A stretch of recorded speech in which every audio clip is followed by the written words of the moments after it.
শখ থাকলে শহরেও হাঁস মুরগি পালন করা যায়।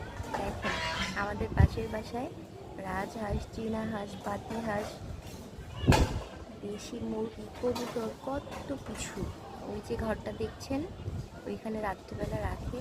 আর পাশে একটা ছোট ওদেরকে গোসল করার জন্য ঘর বানিয়েছে, সরি সুইমিং পুল বানিয়েছে, ওরা এখানে গোসল করে। আমি ব্যালকনি থেকে দেখি। আর ওদের এসব প্যাকানি মাঝে মধ্যে অনেক বিরক্ত লাগে, মাঝে মধ্যে আবার ভালো লাগে, যে গ্রামের ফিল পাওয়া যায়। এটা আমার অ্যালোভেরা গাছ। প্রথমে আমি ছাদ থেকে এই দুটো অ্যালোভেরা গাছ এনেছিলাম, তারপর এখান থেকে ভালো করে দেখাই আপনাদেরকে কতগুলো হয়েছে।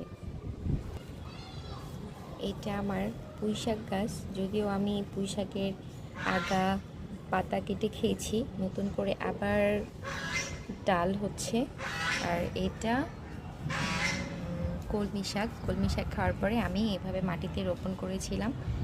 এটা এত বড় হয়েছিল, এখান থেকে আমি রান্না করে খাই, মাঝে মধ্যে তরকারির মধ্যে দু একটা করে পাতা ছিঁড়ে দিয়ে দিই, ভালো লাগে। আর এগুলো থেকে অনেক ভালো হয়েছিল, কেন জানি এভাবে মরে যাচ্ছে, মনে হচ্ছে এগুলো আর হবে না। দেখা যাক কতদিন কি হয়। এই তো আমার ব্যালকনিতে এসে এখানে দাঁড়াই।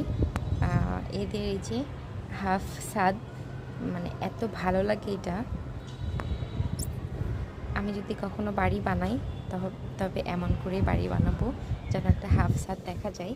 ছাদের উপর কত কিছু, পেঁপে গাছ, বড়ই গাছ, তারপর লাউ গাছ, বেদেনা গাছ, অনেক কিছু। যদি আমি দেখাইতে পারছি না। এখানে একটা সিঁড়ি, আর ওদের ওইখানে একটা দোলনাও আছে ছোট, এটা দেখা যায় না। তারপর আর একটা বিষয় হচ্ছে আকাশের ভিউ। মনে হয় বৃষ্টি হবে, যদিও এখন প্রতিদিন বৃষ্টি হয়। ভালো লাগছে দেখতে, মেঘলা মেঘলা, স্কাই কালার, হোয়াইট কালার, মানে এখন অ্যাশ কালার হয়ে আছে, এখন আর হোয়াইট নেই। এই যে